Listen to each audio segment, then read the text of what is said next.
are saying, nah, bro. Like Ray J. Ray J say, yo, people want to know what it is. Because if the federal government is asking questions about you having some pedophilia or having sex with little boys underage, why would I want to be connected to that? Why are they even asking that type of question about you? So now he's telling people, yo, speak on me, speak on me. Nah, people like, no, we don't even know what the charge is. We don't know what they got on you. So the safe thing for me to do is to stay away from you until we know. I'm not gonna mess, they saying I'm not gonna mess up my brand. I'm not gonna mess up me getting money, because what the internet is gonna do is that anybody that speaks up for them, they're gonna automatically think they had something to do with it. Yeah, you right about that. How you feel about Diddy legal team? Oh my God. Benjamin Brafman, he left. Either it's because his client didn't take his information, because I don't see how they even let this get to court with Cassie. You understand? She only wanted $10 million. You knew what she was putting into that lawsuit. And then you tried to, one day after she filed it, pay her off and stop it. He didn't take his Benjamin Brafman legal advice, and he saw that, yo, this shit is about to be a forest. I ain't gonna be a part of this, and I'm gonna leave. Because nobody's talking about his legal team, you understand, about what they did or didn't do. But right now, he had 18 companies, all of them parted away from him. The IRS is looking at him. The federal government is looking at him. Now they trying to go into court and say, because his company wasn't existed at that time of some of the alleged rapes, that what we're gonna do is we want them to take the companies out of the lawsuit. But check this out, bro. Do you ever think of this? Why did Diddy put everything in his mom and his son's name? Did he know that he was doing some things behind the scene? Or did he know that some things was going on in his life that may bring it to this point where people be trying to sue him? But everything is in Justin's name and everything is his mama's name? Did he know that? Because when you're a grown man, you want to own some things. You understand? You want to own some things. You want to have companies in your name, companies in this, that, and the third. But he put it in his mom and his son's name? And his daughters now? I don't know, bro. How you feel about the comments that Suge made about Diddy? He made a comment saying that, it's nothing to cheer about, seeing what, Diddy is going through right now. It's a bad day for hip hop. Well, I think Suge was being admirable to, and he didn't say Puff was an enemy or anything like that, but I think he was being admirable because he knows Puff is a father, Puff is a businessman, and Puff is a black man. I think he was very admirable, and he was being somewhat forgiving. But like I told you, I heard Puff say, I don't give a F if Pop gotta die. I don't give a F if Big gotta die. And Suge Knight can go to jail. And I said this before. That could have been some self-fulfilling prophecy he had. I don't know. Or it could have been something that he heard from the handlers or the people above him. I don't know. But I do know it came out of his mouth. You understand what I'm saying? I do know it came out of his mouth. And for Suge to be that admirable, you know, and speak kind of him, he's more forgiving than I could ever be. That forgiveness is, you go to your God, you go to Jesus for that. You understand? And I'm not saying Puff put him in jail or had anything to do with him going to jail or anything like that. But the atmosphere that both of them created at that time may have caused both of their demise today. So I don't have too much to say about it, but I think I said enough. But what do you personally think Diddy meant by that when he made them comments about Big and Pac? Well, I knew he was mad and upset because he just had ran from Pac and Suge and from Soul Train. So I know it was out of anger because he kept on saying, I'm tired of this shit. I'm tired of this shit. You understand? I'm tired of living my life like this. You understand what I'm saying? So I know it was out of frustration. It was out of anger. So I was at a shock because when he walked up the steps after he said it, my man looked at me and he said, yo, he said Big. He didn't say nothing about Pac. He didn't say nothing about Suge. He said, yo, that nigga said Big. And I was like, right, he did say Big. It was crazy. It was crazy that you would wish death on your friend, on somebody who you say that you had a personal relationship with, no matter what. I don't understand why he did that, and I would love to hear his explanation on that myself. Yeah, I'd like to know what he meant too. But you seen that clip of Christopher Williams? He finally addressed Jaguar Wright claims, her saying that he gave Diddy fellatio for a demo deal. He called her a crackhead. Well, before we start that, I want to talk about my book. I'm gonna answer your question, but my book is my second book is Life After Death When Bodyguarding a Hip Hop Star by me, Gene Deal. This book right here, I've had some reviews on it and people are telling me it's better than the first one. But you know how your first baby is. But you can get it on Amazon or you can get it on Amazon. It's Life After Death When Bodyguarding a Hip Hop Star by Gene Deal. Thank you for letting me plug this on your show. I appreciate that. Yo, it's crazy, man, because the enemy of my enemy, I consider my friend. I have nothing to say about Jag, and I have nothing to say bad about Christopher. You understand? But I know of Christopher Williams, and I know of Jaguar Wright. I met them both and everything like that. So you know what I'm saying? Been around both of them. Jag was way back in the 90s. You understand? Christopher was in the early 2000s and things like that. 90s and early 2000s. You know what I'm saying? But Christopher Williams is a gangster. So when I first heard the story that Jag said one of her friends told her, the lady who was a lawyer who was working in Puff's office, and he did that, I didn't believe it because I knew Christopher Williams, who he was in the street. I don't put nothing past none of these industry dudes, but I knew who Christopher Williams was in the street. Gun toting, drugs, you know, the whole thing. Everybody knew, and he even said it himself publicly. So when everybody's saying I'm running my mouth on Mac, he already said this stuff before.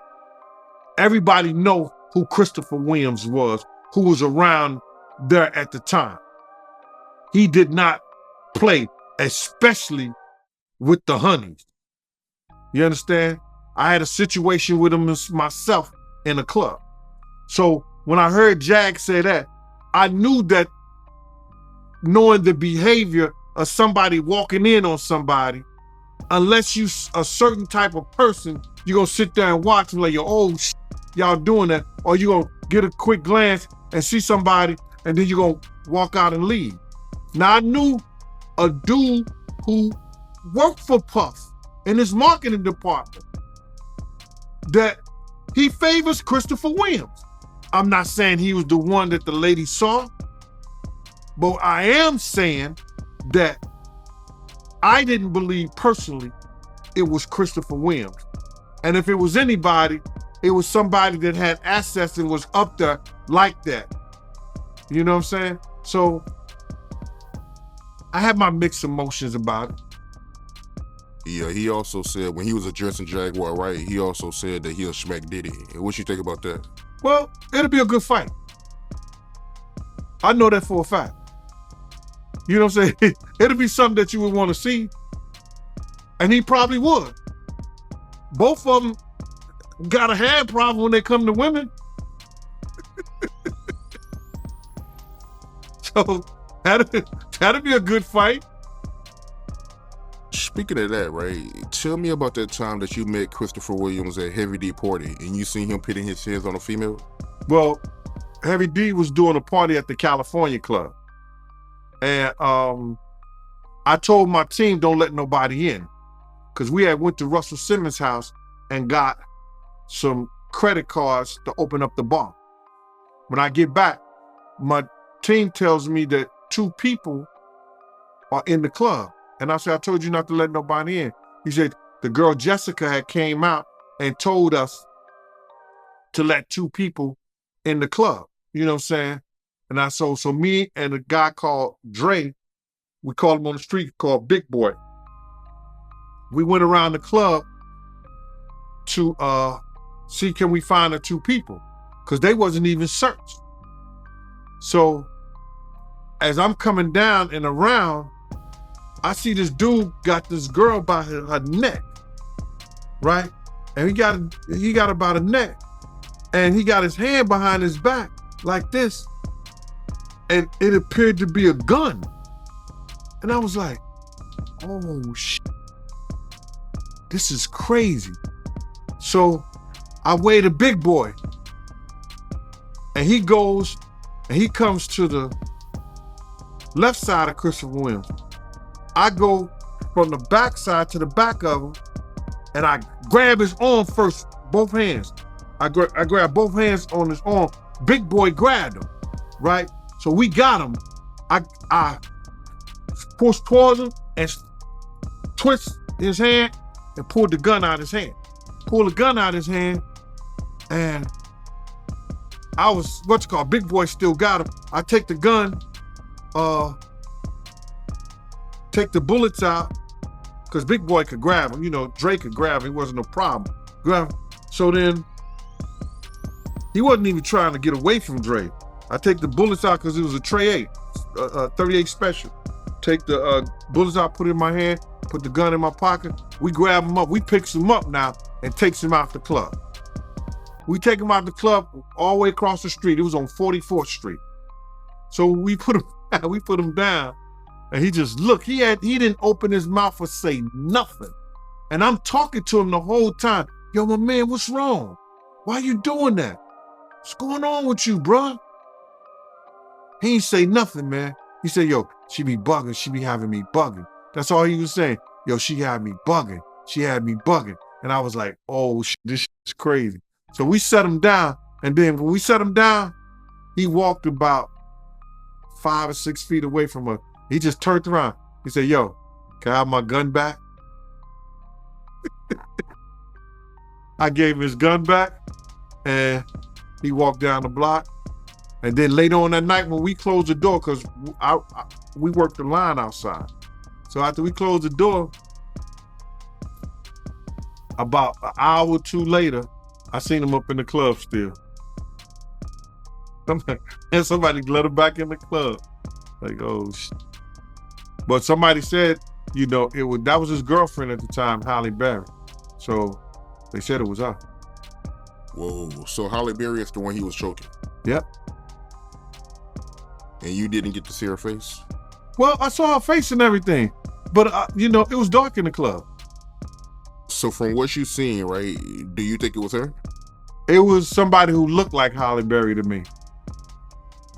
But you gotta realize there's pictures of him and her at that birthday party.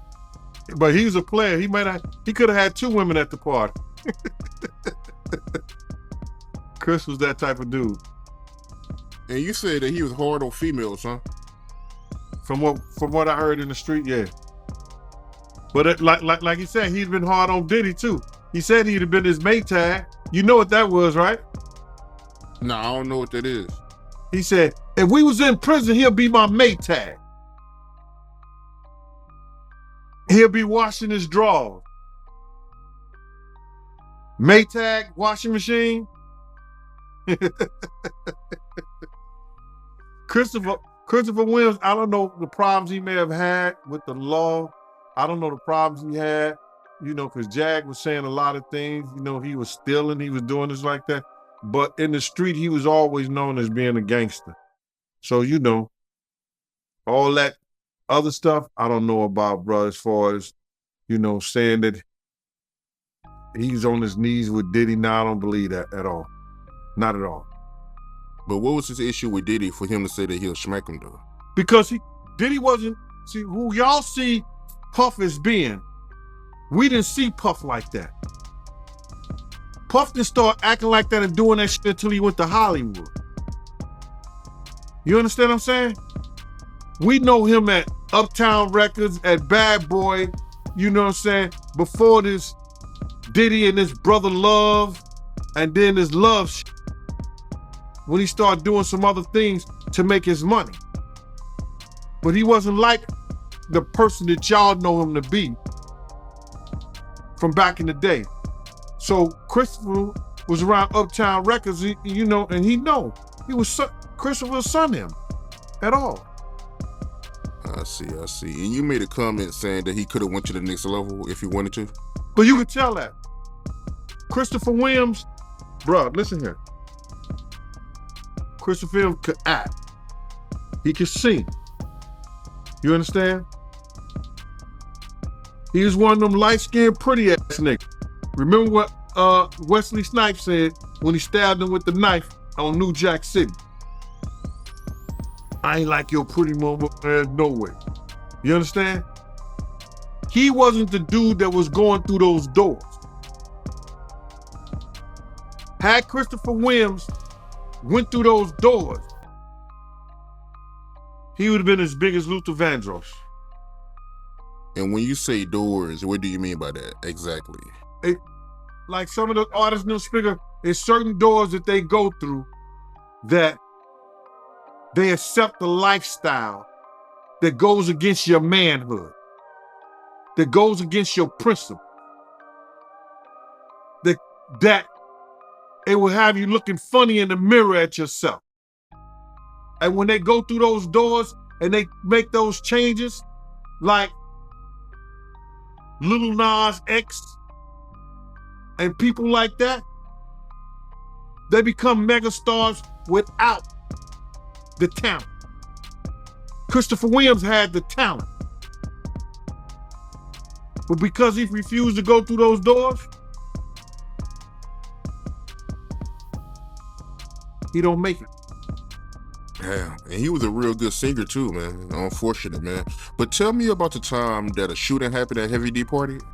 Oh, we was at another party for Heavy D.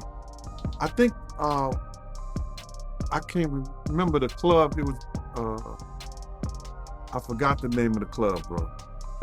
But it was Heavy D's birthday party. We was doing another birthday party for Heavy D, and this guy named Ali. I remember. Ali, hood, gangster from New York. And he got into with some dudes.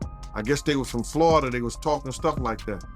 And somebody hit Ali in the head with a bottle and stuff like that. And I was like, yo, man, we got to get away from here because Ali coming back. Dude is coming back. You know what I'm saying? And Wolf was like, nah, this is a great spot right here, man. We good. Look, everybody got to walk through here. So I said, yo, all right, man. We need to move away from here. And then Wolf's like, nah, y'all can move if y'all want to, but I'm staying right here. Puff said, yo, Wolf said we good, we staying right here. I said, yeah, okay, all right. It wasn't even 5 minutes later. Dude came back, pop, pop, pop, pop, pop, pop, started shooting up at the party. You know what I'm saying? I think the place was Anastasia or something like that. And so then I go to protect, I grab Puff, like Puff was on the side of me, I grab him like this, but this motherfucker grabbed me from the back like this around my waist. And I couldn't get my weapon to return fire, nothing, because he was holding me, and then when he held me, he pulled me back. And when he pulled me back, I think somebody grabbed mine and got the dudes them off of us or whatever like that. And then it was just pandemonium. But I couldn't believe that shit. Another time we was that same night, we left there going to Luke's party. Cause that's when they used to have Jack the Rapper or something in Miami. It was Jack the Rapper or How I Can Be Down. And everybody was giving parties. So that same night we went to Luke party and he was up there with ODB. And Akinelli was performing on stage. It's a time when this girl got shot and this dude got shot. The music had stopped. And so I said, yo, Puff, I hear this stuff from a distance. So, cause they up on stage and we in the bleachers, cause Luke had bleachers right there.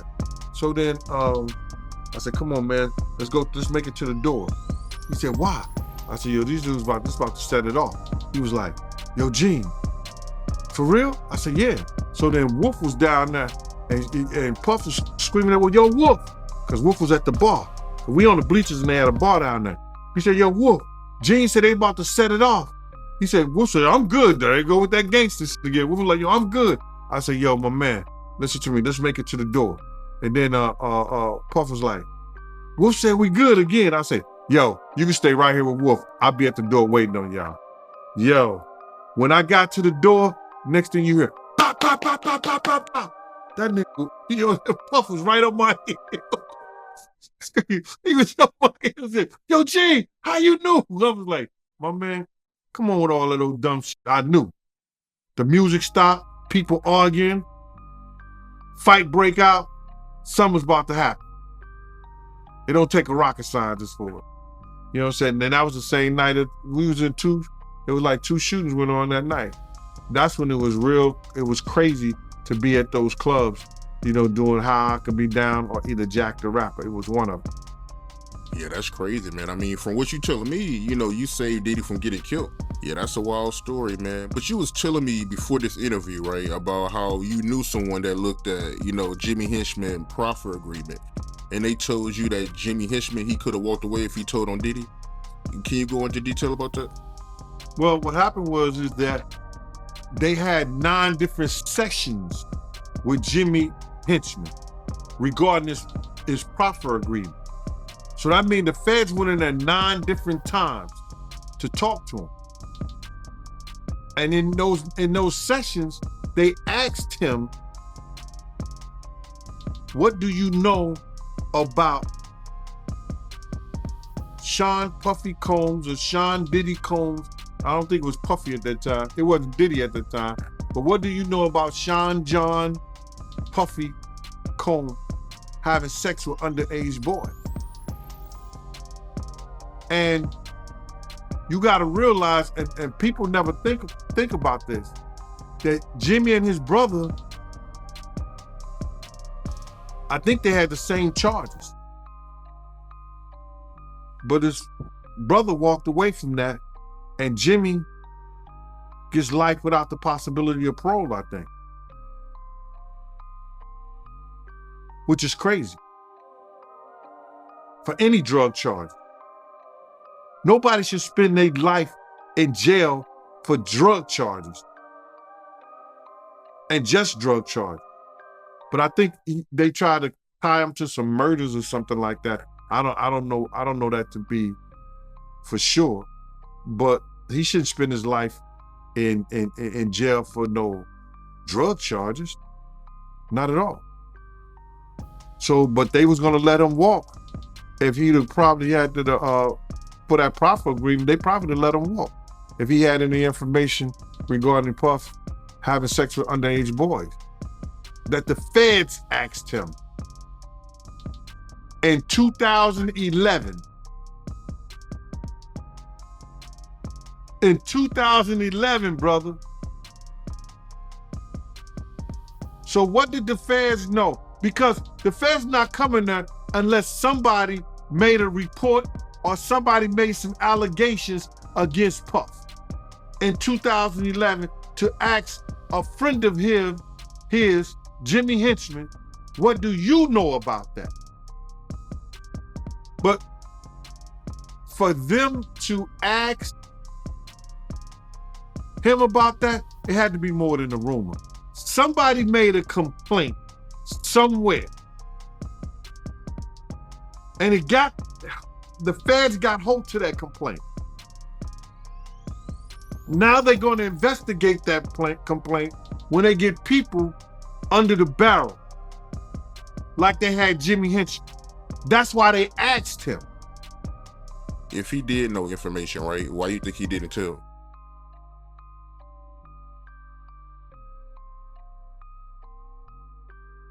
Then they would ask, how do you know? And then it comes into play, whereas that if you know of anybody that's endangering the welfare of a child, and you see that, and you don't report it, you're just as guilty as the person who does it. Yeah, I see. I mean, it makes sense. I mean, so, I get it. But I gotta ask you this, right? I want to get your take on this. TMZ, they came out with a documentary, and Aubrey O'Day, she made a comment that, caught my attention that I want to get your take on. She said that Diddy, he only gave back Bad Boy artists back their publishing because he wanted to solace them. How you feel about that? Well, you gotta realize is that Cassie put her lawsuit in way back then, 6 months prior to all this stuff that we knew about. They went to sit down with their lawyers and everything like that. So now he used that as a ploy. Okay, I'm gonna give y'all publishing back, but y'all gotta sign this NDA, non-disclosure. Y'all can't talk about nothing about Bad Boy. Y'all can't talk about me. Y'all can't talk about nothing I did or Janice Cone Publishing, Justin Publishing, or whatever he got his company's name in, or Sony, Universal, none of that. He did that for a reason. He did that to shut them up. But then he went on this whole hiatus that, okay, I'm doing this to give back because this is the right thing to do. No, you did that because you didn't want those people to come out on you. And now, if they do, you take that publishing back that you gave them, which was, okay, they say it's worth something. It's worth something, but it ain't worth what it used to be. Yeah, she also said in this documentary that, some people are worried that, if Diddy, if he make it through this, he might retaliate and do something to him. I don't care about that. I don't think about that. And I'm never afraid of no man. You understand? And if she said that that's her own opinion, what I do know is this, is that he will never be what he was back when Big was alive and when Mace them and they did that whole Bad Boy for Life tour. He would never be that individual known like that again. And that's fine with me. I don't care if he ever do a day in jail. You understand? That's not for me. But I know for a fact he will never ever be what he once was based on what we know about him now. And I'm fine with that. I mean, for you've been speaking on Diddy since the early 2000s. So, I mean, if he was going to do something to you, he would have been did it. So, I'm sure he ain't going to do nothing to you, so. Well, I wouldn't say that. I wouldn't say that. But my head is always on the swivel. You understand? Every time I step my foot out of my house, I don't take nothing for granted. I don't judge a man by his side. I never have. I never will. I don't judge a man by the color of his skin. You understand? I judge a man by his character and how he come at me, no matter what size he is. So me is different because people look at me as being the catalyst of giving people the courage to come out and speak on it. And that's more dangerous than somebody speaking on it. How you feel about the people that say that you should be going to prison for allowing Diddy to do the things that he was doing?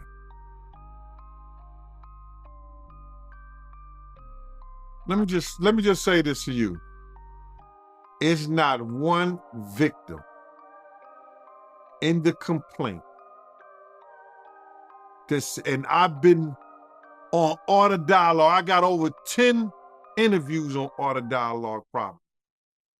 I probably got over 10 interviews with you, Mike. More than that, actually. All right. But it's not one individual that ever came and said, this guy I seen on YouTube was the one who held the door.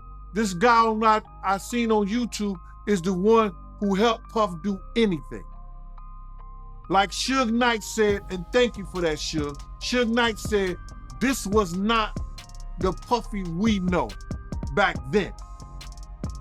All this came when he started moving out to California, when he moved out to California and started dealing with certain people, getting record deals, 10 million here. Yo, he got a record deal for $10 million and flopped and came back and got another record deal and then turned in an album for $10 million and it flopped. Why? Why? That's the nature of what he was doing because he was willing to go through those doors that people like Christopher Williams wasn't going through. Everybody heard the stories. Everybody just ain't willing to talk about it. And if it ain't, that's their choice. But for these people who sit up there and run their mouth and talk about what I should do or I should go to jail, they just making that stuff up for content because they don't have no stories. They didn't live the life I didn't live. They wasn't there. They wasn't around. People didn't come to them and ask them to do certain things. You understand what I'm saying? So they mad. They upset that the Art of Dialogue didn't made Fox. The Art of Dialogue didn't made TMZ. The Art of Dialogue didn't made what was that? What was that other news program? Nightline. All these different things. They upset. No, get your content up. So it don't matter. I'm good. Name when I ever said I saw him do something. I told you I went to the hospital. Yeah, I see Kim faces bruised. You understand? She in the hospital with her man. He bleeding, profusely. Profusely. He bleeding crazy from his wrist with a t-shirt wrapped around it because she took a corkscrew and said, yo, you hit me again. I wasn't there. I was told to go to the hospital to bodyguard him. You understand what I'm saying? I told people when him and Kim was in the room, he doing that play fight and shit like that, and she come out, I'm like, yo, you all right? She said, I'm good. And she'll stay out the room for a little while, then she'll go back in. But I'm never gonna see him or nobody else. I ain't never been that type of dude. You're not gonna abuse no kids around me. You're not gonna abuse no women around me. And that's point blank. So they can say what they want to say, bro. You know what it is? It gives them content to talk about, to make up shit. Well, if this happened, if that happened. If ands and buts with candies and nuts, Christmas would be every day. But it's not, brother. You know what I mean? Yeah, that's real talk. Great response too, by the way. Tell me about the time that you took 2 females to Mike Tyson. You want to know that story? All right. Back in the day, I used to work for the Harlem Madam. The Harlem Madam was this young lady who would go to clubs, and girls who was looking to make extra money for being escorts, she would hire them to do work for them. You know what I mean? So this one particular time, I had actually, when KG from Naughty by Nature brother had came home from college, and y'all know what college I'm talking about, I took a few girls to his party. You understand? So the same woman that I worked for, she had to take, 2 girls had to go to Mike Tyson on 57th Street. Mike Tyson had a condominium down, I think it was 57th Street. And I took the 2 girls down there. This was a long time. This was in the 90s, early part, the mid 90s or something like that, when Mike Tyson was the man. So I wanted them to, you know, I had this Tyson shirt in my truck and I wanted them to sign it, but I was like, yo, that shit would be professional or nothing like that. But I was a fan of Mike Tyson. I had a situation in a club before when he was trying to talk to a girl named April, and April was my friend and I was with her. So then, you know, I knew of Mike Tyson, but this is way before Zip had got involved with him. So I'm sitting there and I take the 2 girls down there. So they go upstairs and everything. I wanted so bad to tell them, yo, give me his autograph, give me Tyson's autograph. You understand? Because like I told you, this one Tyson was the man, you know, everybody, you know, yo, he represented New York to the fullest. So they go upstairs. So it was about 15, 20 minutes later, the one girl came back downstairs. And I said, what happened? She was like, nothing. I said, yo, I thought he wanted 2 girls. I said, I knew he couldn't handle 2 girls, but why he wanted 2 girls? He had other people up there. She said, no, it was just him. And I was like, yeah? I said, what happened? She said, he gave each one of us $1,500. And he said, yo, Gene, he just tore into that girl like crazy, like an animal. I was like, yeah? He said, yo. And I know this is a family program, and I know some children may be watching. He said, I wasn't gonna let him do my pussy like she was doing. So I told him I wasn't feeling good, and I gave him his money back, and I was leaving. He said, nah, just keep $1,000 and thank you. You understand? He gave the other $500 to the girl. And so we stayed in the car waiting for the girl to come back down. She came down after an hour and a half was up. I was like, oh, that shit was crazy. She said, yo, Gene, he a beast. Yep. Right. Yeah, that's crazy, man. Mike Tyson, man, he was putting in that work, man. He scared one of the females away, man. But speaking of, you know, international madam, you said that she was sending Diddy females, right? I remember, you know, you saying something like that on one of your lives. Well, see, the international madam, what happens is that you got to realize that I had said something on my program before that you have promoters who Puff won't give a party tonight. They'll call like 10, 15 promoters. Yo, I need 10 girls. I need 15 girls. I need 50 girls. I need 75 girls. I need one. And those guys get paid for those girls coming to the parties. Y'all didn't know that, did y'all? You know what I'm saying? They'll call those girls up and say, yo, I got free tickets for y'all to go to Puff party. You know what I'm saying? All you gotta do is dress up. You know you gotta get fly or you ain't gonna come in the party. They ain't gonna let you in the party. They have a guest list right there. But those guys get paid off that guest list. You understand? This is how they used to do it back in the day. So it was this girl, you understand? And she was Nieves. I'm not gonna say her full name. You understand? She was one of the girls who used to work as a matter. But she also sold narcotics to her clients and to her girl.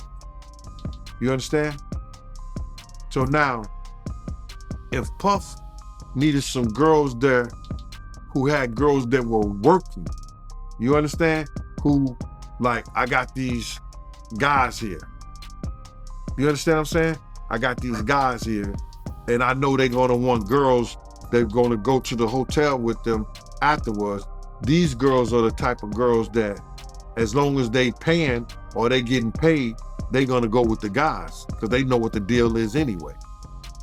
You understand? And so Uncle Paulie might be, Uncle Paulie, Paul is probably one of the dudes that will get in touch with her and say, yo, have some of your girls come through. You understand what I'm saying? So at this one given time, Paul was also dealing with them BMF cats. You understand? He was dealing with the BMF cats. And everybody know what BMF was doing. You know what I mean? And it was a situation whereas that she was told by Paul to bring something and sell it to this undercover. You understand? Now, if I tell you to sell something to an undercover, if you get arrested, don't I supposed to get arrested too? So she knew, and everybody knew that was a setup by him, and her boyfriend got arrested. And another dude this Italian dude got arrested, and they told the same story. You understand? So it was somebody from Bad Boy Security, Paul, who they were dealing with on that level with before, that set them up with a undercover, and that's why they went to jail and did fair time and was deported out the country. And that's where Diddy would get all his drugs and escorts from. Well, her clients. And if they came through Bad Boy, they was her clients. So she was supplying them with her client. They were her clients, but if she's told to come to a Bad Boy party because they got certain people that they want to get, you know what I'm saying, they want to have sex with them or make sure they good and stuff like that, that don't mean that they want drugs and nothing like that. They just want some company. So now if her girls don't need that stuff, she supplies her own girls with it. You've been on my platform a lot, and you never told this story before, and you did security when this situation happened. But tell me about the City College stampede that took place where 9 people died. Because I know you blame Diddy for that situation. Well, we were scheduled to do the outside of the college, outside of the gym, because that's what my team was good at. You understand? I had 18 guys prepared to be outside to make sure that we could get the crowd in order. You understand? Before there was any crowd.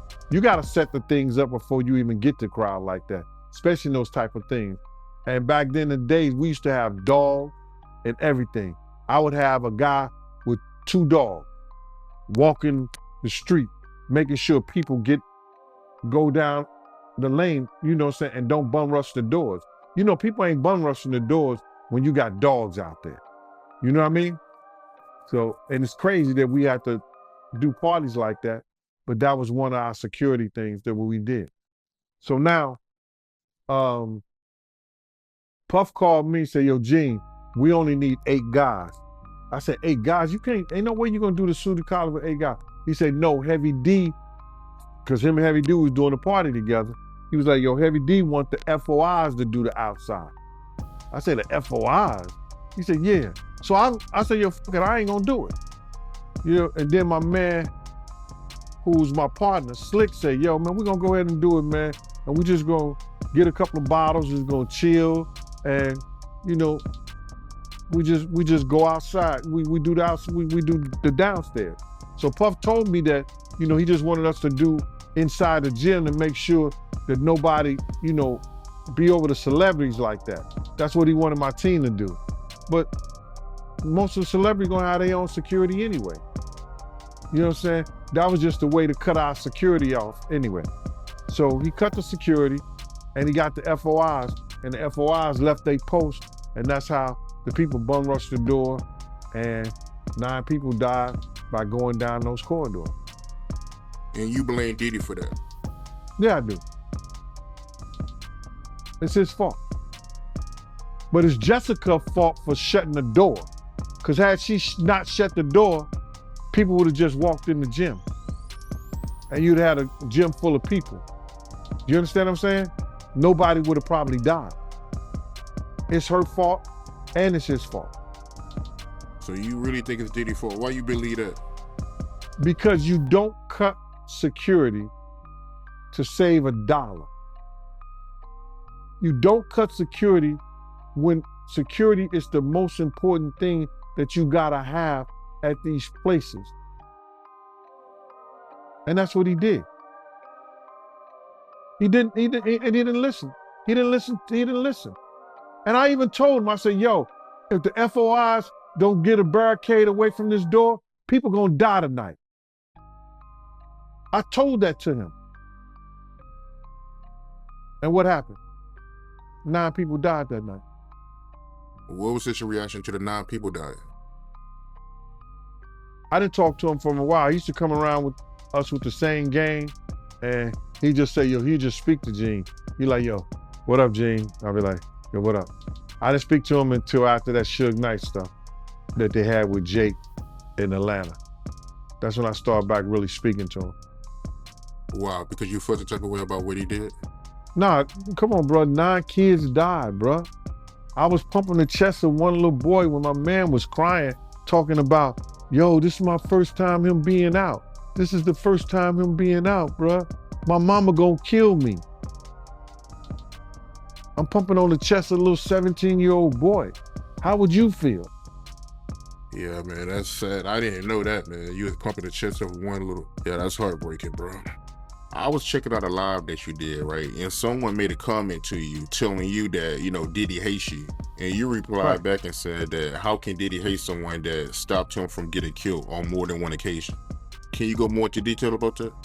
How could he? How could he? How could he hate me when we've been in some situations that I care not speak about? Some of them that made the public eye. Especially the Biggie situation when I told our driver to run the light. The FBI and everybody knows if we hadn't stopped at that light, it probably would have been Puff shot at. Because the people who came to kill Puff actually killed Big instead. So how could he be mad at me?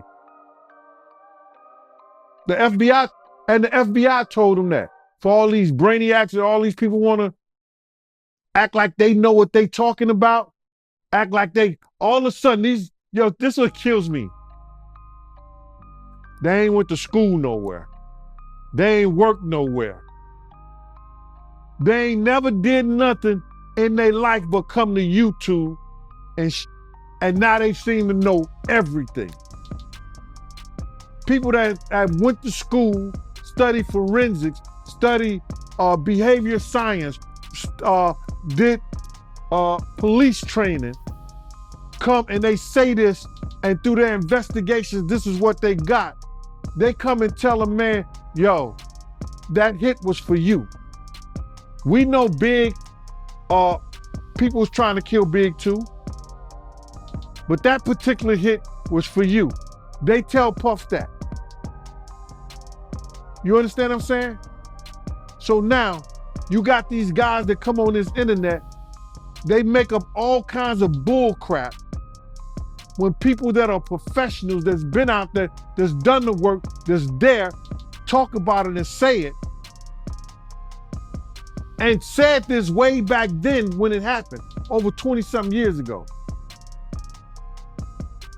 And they tell him that, they sit down and tell him, yo, why did y'all run the light? Well, my security told us to run the next 3 lights. Well, your security saved your life, but that hit was for you. They got the paperwork. See, they trying to make it seem like they don't know what's going on. You understand what I'm saying? They try to make it seem like that that they don't know who did the shooting, tried to kill Puff and the whole 9 yards. They know. And they got paperwork on it. The LAPD know. All that is in closed file that none of us is going to be able to see because they closed them for 50 years. It's closed for 50 years. Sealed record. Wow. So the police personally told Diddy that she saved his life. The FBI, Phil Carson, told him that, yo, that hit was for you. If Gene Deal told y'all to run that light, he saved your life. He said that's when Diddy stood up, because Diddy didn't want to talk to him at first. But when he said that, he said Diddy was responsive now. I was checking out one of your lives, right? And you made a comment and you said that you rather be poor than be Diddy rich. Can you elaborate on that? Bruh, I told this to this one guy the other day. I'd rather have a slow nickel than a fast dollar any day. My slow nickel put bread on my table.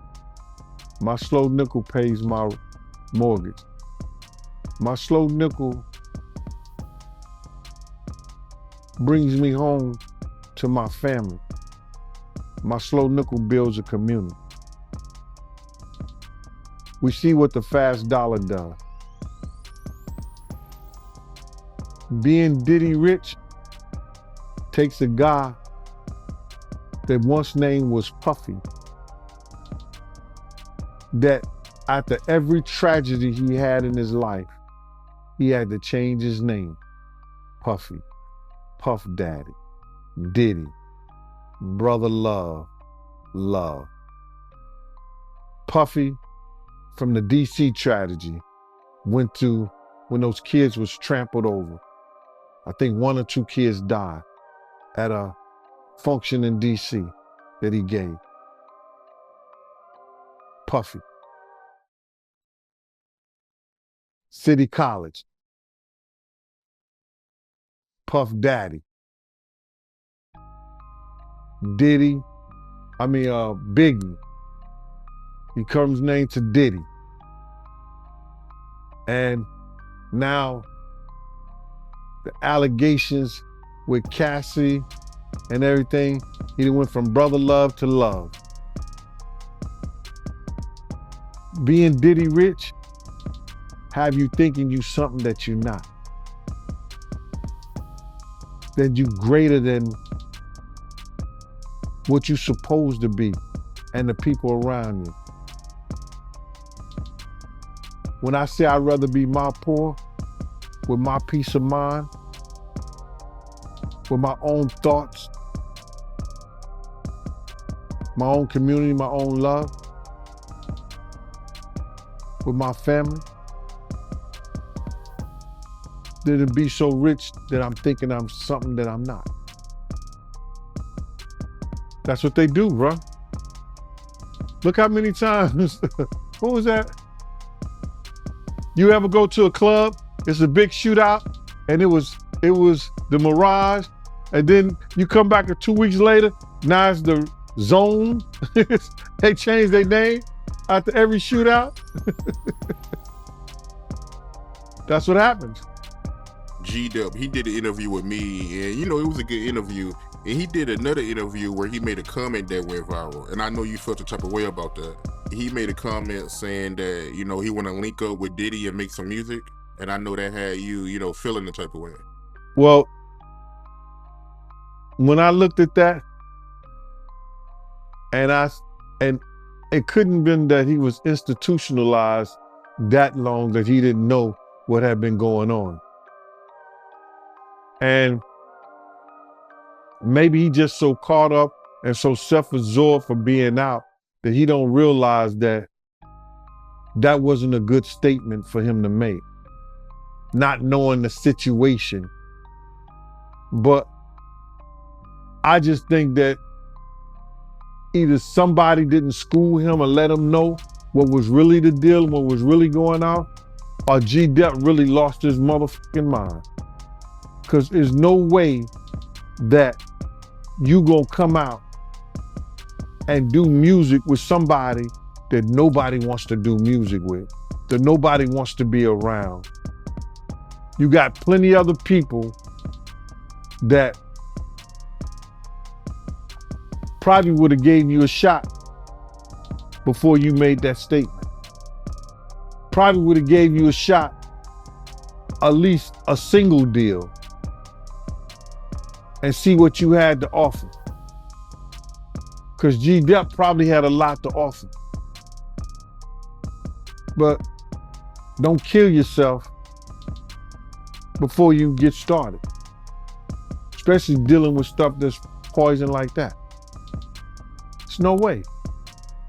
Gotta ask you, why do you think any of Diddy other bodyguards haven't came forward to speak on Diddy?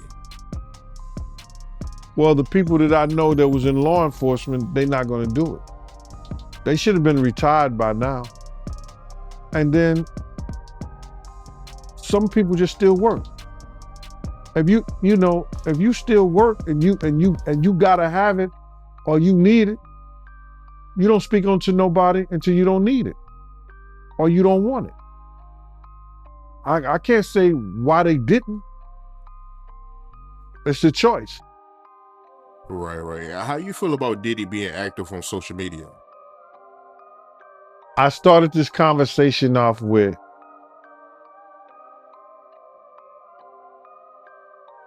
the Southern District of New York has a 98.2 conviction rate. If they bring Diddy into court, all on sex trafficking, all you need to land a conviction for sex trafficking is one witness. They have one witness that made complaints about him. Can she be broken down in a good lawyer? Maybe she can. Maybe she can. But Cassie is their eyewitness and their star witness. Along with Jonathan Odie. All you need is one witness to prove sex trafficking. Gene Deal, great interview, my guy. Yo, it'll be better when that indictment come down. Yep. I'm gonna go through it with a fine-tooth comb. The internet gonna be on fire when that shit happen, man. No doubt. Yep. Just even the arrest for him to appear in court is gonna be a fight for them to read the charges. Because they gotta charge him, brother. They went in his house. They took all that shit out. They have to charge him. If not, that's a multi-million-dollar lawsuit against the federal government.